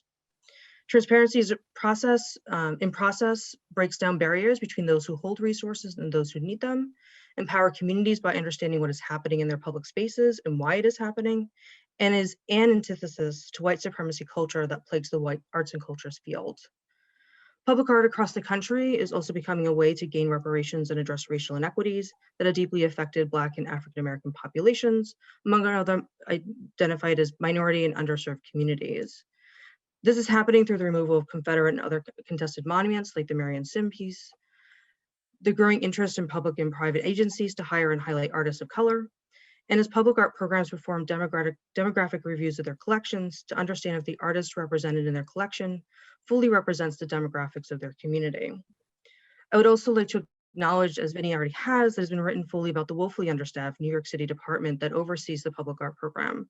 As someone who has managed public art projects within a local government structure, regardless of how long or large or small the project is, it takes capacity and resources to implement any project in a thoughtful and equitable manner, which is another reason for strong collaboration between cities, communities, and artists. I'll just end by saying that as the daughter of two parents who were born and raised in Brooklyn, I know firsthand that when New Yorkers want change, they will make it happen. I have hope for, and I'm thankful for the persistence of all of you who are working to make this project happen. Thank you all for the honor and space to speak. Thank you, Patricia. I appreciate you.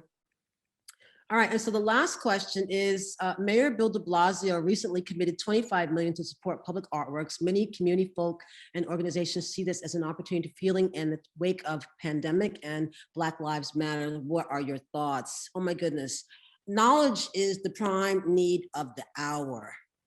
New York, like the rest of the country, is ready to deal with race relations in a transformative manner. The drive to address and act against the ills and racial disparities in the art world is rightfully gaining momentum. And so now the question is, how are these resounding calls for change going to be answered? And so community consensus building to tackle modern day racism is needed in New York, as well as everywhere in the country, to remind people that the arts and humanities are wed to discuss the human condition, and putting communities at the center of discussions about social justice issues will help to discern and implement the public art reform that needs to take place in New York. Let's just start here. And of course, bridging the deep racial and ideological chasms for environmental justice will require creative solutions and funding. So kudos to Mayor de Blasio for his vision and commitment to make cultural democracy a reality in New York City. mindful inclusion of the community's voice in the process to create arts-oriented solutions to impact racial democracy will also aid New York in showing accountability in achieving the goal of eliminating bias and racism in the arts arena.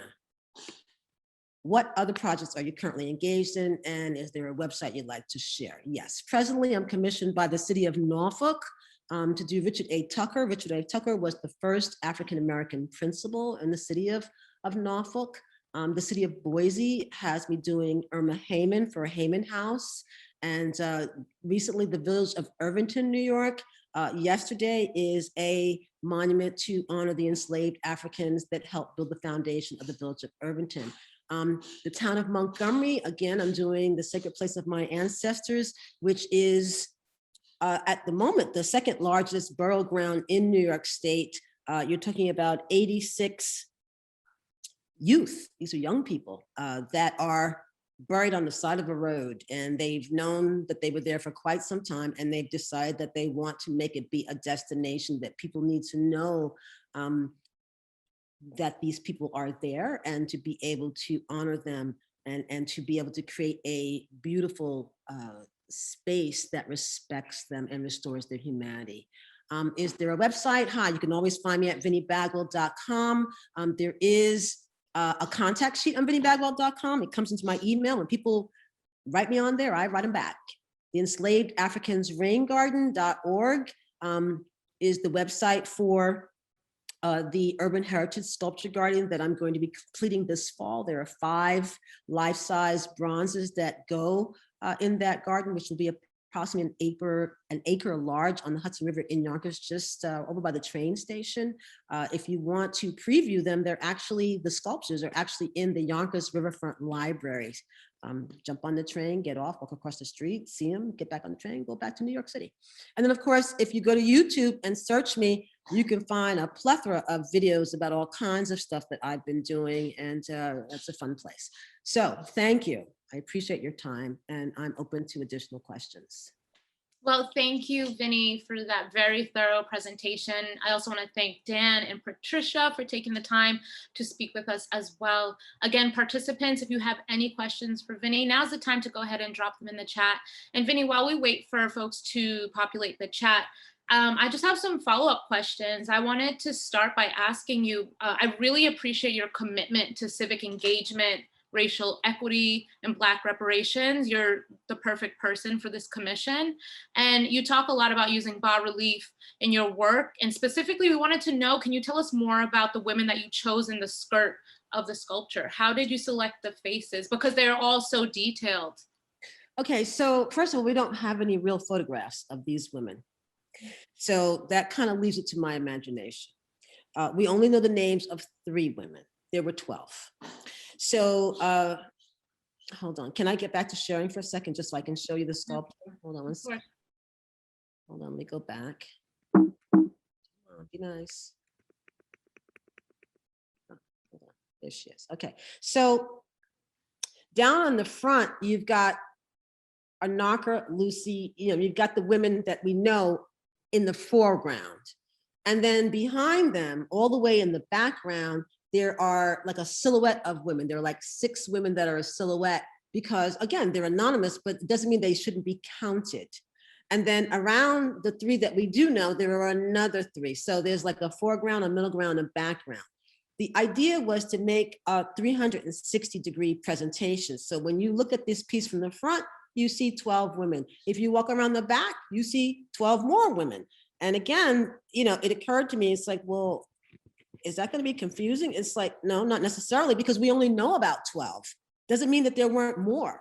And then also too, when you think about the kinds of things that happen with other doctors, like for instance, I was invited to Yale University for a environmental justice symposium, and they asked me to speak, and I was just not really understanding what my role was. So I decided to go early in the morning so I could kind of get a grip, because a lot of times I talk extemporaneously. And I heard this story about how the United States sterilized 40,000 women, Puerto Rican women, back in the 40s. I'm just like, who does that? And so you begin to hear stories such as, what happened to the African Americans in Tuskegee. There are all these stories that we do know about, but I can almost guarantee you that there are other stories that we don't know about. So the idea was to go ahead, put 12 more women on the back, again, because to be mindful that there were 12 women for this story, but also to represent the anonymous. You can't really see it in this photograph, but there is a silhouette of Africa where it's cut out across her left breast. So her left breast is bare because Africa is cut out. And that was to represent Africa, because most people focus on enslaved Africans in America, but they never talk about what it meant to Africa to lose these people. They lost several million people over the course of 400 years. It's like that had to make an impact on their cultural development, but nobody really ever talks about it from that perspective. And so that was kind of about that. And of course, behind these women, there is a slave ship. Again, these women were brought here. They didn't just wake up here, they were actually brought here. On the back of this sculpture, there is a slave ship motif. And again, the idea is to remind people that these women were packed in a slave ship the way you lay spoons in a drawer. Women. And to remind people, it's like, try to remember, we're not talking about flying to Africa. We're talking about taking a boat, which is a couple of months, a sailboat, no less.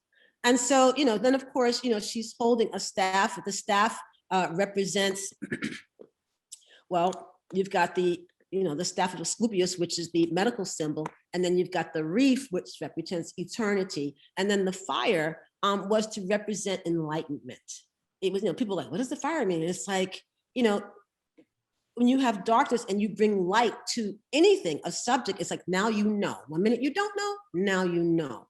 And so the whole idea was that, this particular being is to remind people, it's not about religion. This is nothing about religion as far as I'm concerned. This is about life, and then of course, death.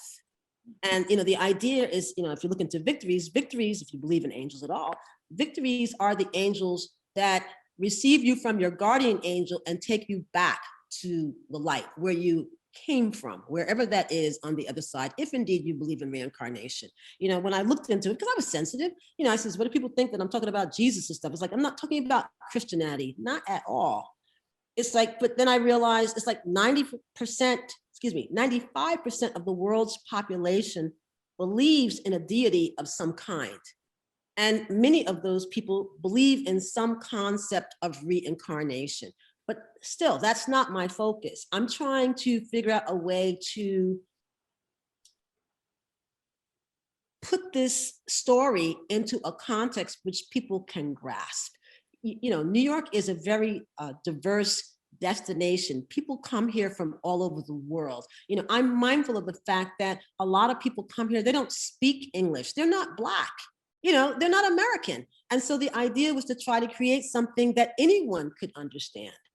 Everyone knows what an angel is and what that kind of means, so to speak. And if they really wanted to know, of course, we'll have additional museum signages, QR codes, or whatever the case may be, if you really want to know the backstory. But, the idea also too was to create something that goes with the Central Park Conservancy. I am aware of the sculptures that are in Central Park.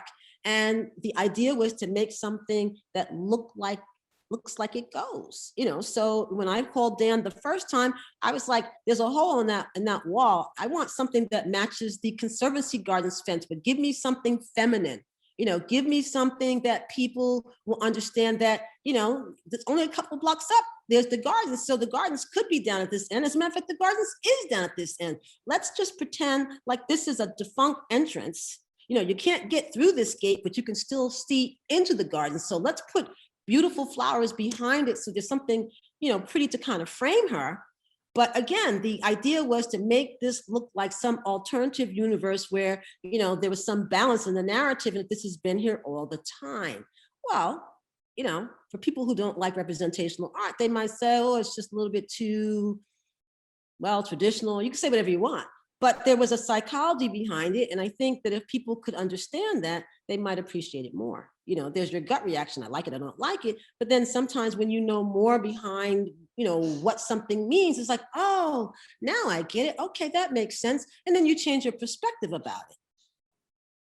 You know, you really did just a great job explaining the details. And I think that really will help, you know, people who are going to see this beautiful piece understand what it means to you, and the way that you talk about the diaspora, you know, from the continent, the voyage, and the contributions to medicine, albeit non-consensual, but still contributions, and we can't ignore that. Yes. So I think your work is packed with so much detail that really honors this story. And we have a question in the chat that says, has it been decided if there will be text associated with this beautiful and meaningful sculpture? If so, what do you hope that it will be covered, if there's any text associated with this? Okay, so yeah, I believe in text. Hi, I'm a writer. You know, I talk a lot. I believe in the word. What I am thinking, you know, because at this point, the city of New York has, well, the design committee has indicated that they are going to want some adjustments. I'm like, oh, I'm willing to make some adjustments. I'm willing to make some concessions. I'm willing to yield, but you're going to have to meet me in the middle. I'm not giving up everything and you don't give up anything. Come on, meet me in the middle. You know, and so at this particular juncture, the selection committee acted like they didn't know what the symbol for women is. You know, the circle with the cross, they thought it was some sort of religious thing. I'm like, stop it. Stop it.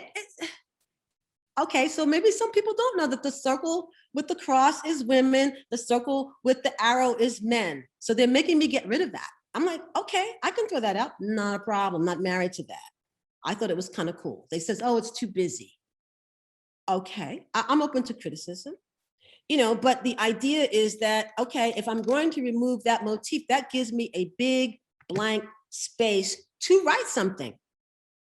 And so, you know, again, as a graphic designer, I'm trying to decide, do I want to say something there? And what do I want to say there? Should I leave it clean? Should I make it be just a design motif? What should I do? I haven't decided, because in all honesty, I won't let myself think about it because they owe me a contract.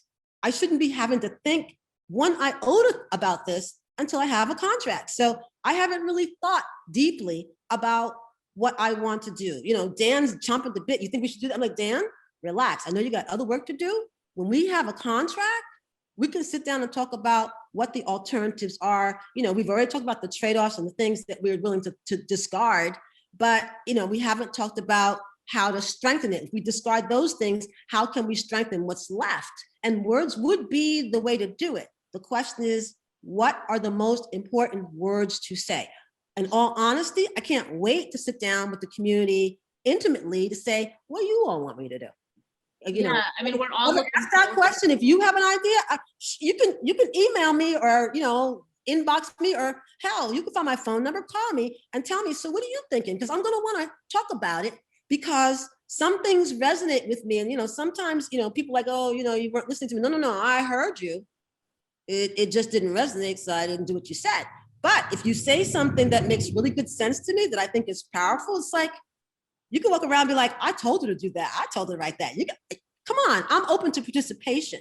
But words would be appropriate. The question is, how many words? Yeah, and I'm sure that, you know, you will work on that. Also, the committee will probably do some education around it. And before I throw it over to Marina Ortiz for closing remarks and any final questions, I did want to ask you, because you did such a great job of breaking down the challenges you've experienced, and it's really helpful for us to know how to improve the process. You know, you've talked about, you didn't even get the contract till April. You weren't able to talk to the community. There wasn't really transparency around the process. So I wanted to ask you, what would repair look like? Because a lot of this work that we're trying to do is about healing, right?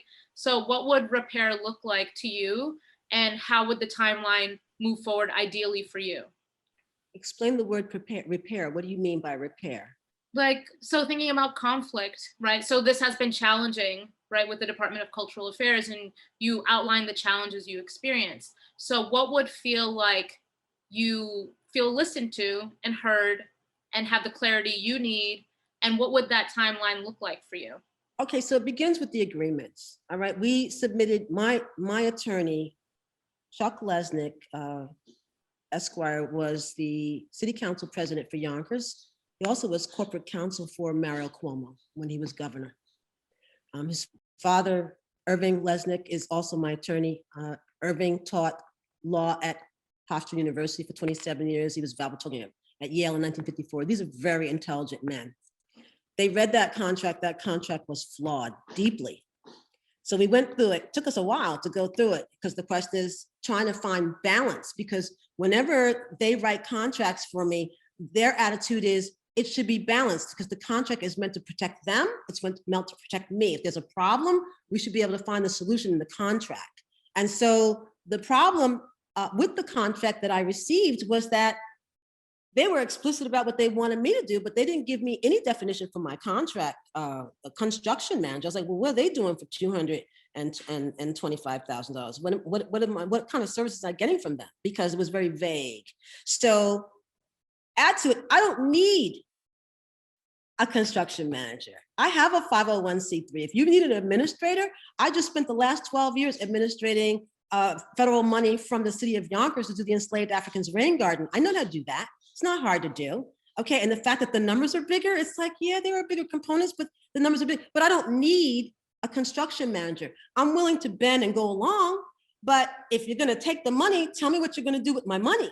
By the way, that's my commission money. So I should be able to say to you, okay, so if you're the construction manager, that means you're taking care of lighting, you're taking care of the installation of the paving, you're taking care of the landscaping, blah, blah, blah, blah, blah. Okay, so I'm giving the money that was in my budget for those things is now going into your budget. Then I don't know how you're gonna pay yourself, but these are the things that need to be get done with that. But what I'm hearing is that they expect me to throw things out, which will create lines of funding that are now free, which enable that to happen. And I'm like, yeah, but now you're compromising the design. And frankly, you're compromising the community. Never mind me, because this artwork I'm making it, but it's not for me, it's for the community. So the real challenge is being able to come to a nice middle ground with the agreement. You know, if the corporation that they have selected, whom I have not met, it'd be nice to meet them, you know, if they're creating a budget for them and it's impacting me, because I told them, you took out too much money, I'm gonna need $25,000 back because you didn't leave me enough money for contingency. And if my design has to be approved and the budget for the new design has to be approved, then you gotta give me some money back because you took too much. If we had talked about this before you announced what you were taking, I would have told you, well, that's too much money. By the way, best practices normally in a good call for art, they'll tell you, you don't take more than 20% for administration. $225,000 is $25,000 more than 20%. So I'm flexible, but it's like, come on, be fair. Let's start with that. Can I get a little bit more fairness? Let's start with that. You know, if you feel that $1 million is all you want to give to this project, okay, but you're gonna maybe have to compromise on your side too. I'm already making compromises. Maybe you can't have it all your way. So for starters, fine, keep your person, but I need to know exactly what to expect from them. You can't keep their scope of services vague, and then I'm assuming that they're going to be doing X, Y, and Z. And then when I say, okay, so you're taking care of lighting, they say, oh, no, we don't do that. I have no recourse because if I don't have it written in my contract what their scope is, now every time I turn around, they're changing the rules. This is what they're doing already. Yeah, and you know, it's very clear that you are highly organized in this project. You've been prepared, you've got your team, you're ready to go. So we're just gonna hope that the contract gets signed soon and that there will be that compromise, because we're looking forward to that sanctuary, you know, that you spoke about, that the community wants. I want to thank you for listening. I appreciate your time. Thank you so much. Any last words before we throw it over to Marina? No, I'm just very hopeful that we can expedite. It would be nice if the mayor has the authority, if he could like call up and say, so what are we doing here and can we move along? Yeah.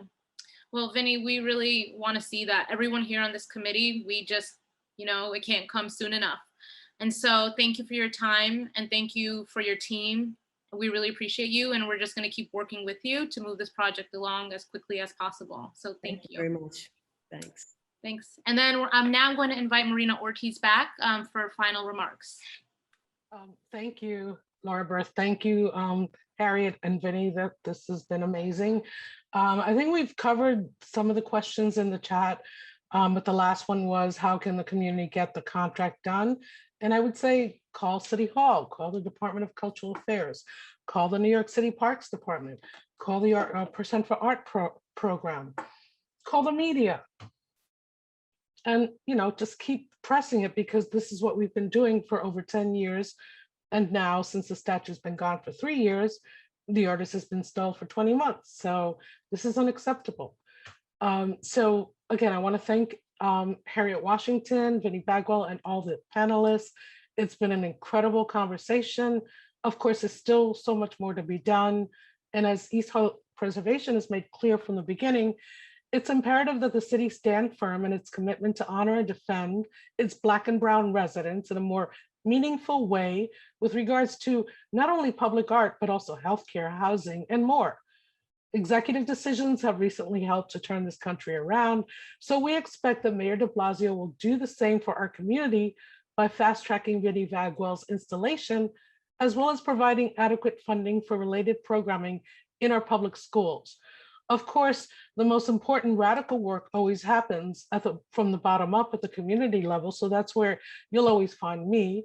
If you want more information, visit the Committee to Empower Voices for Healing and Equity's Facebook page, our East Harlem Preservation website, our YouTube channel, and of course, I've also added Vinnie's links to Vinnie's website, information about Harriet, and a lot of all the other things we've discussed.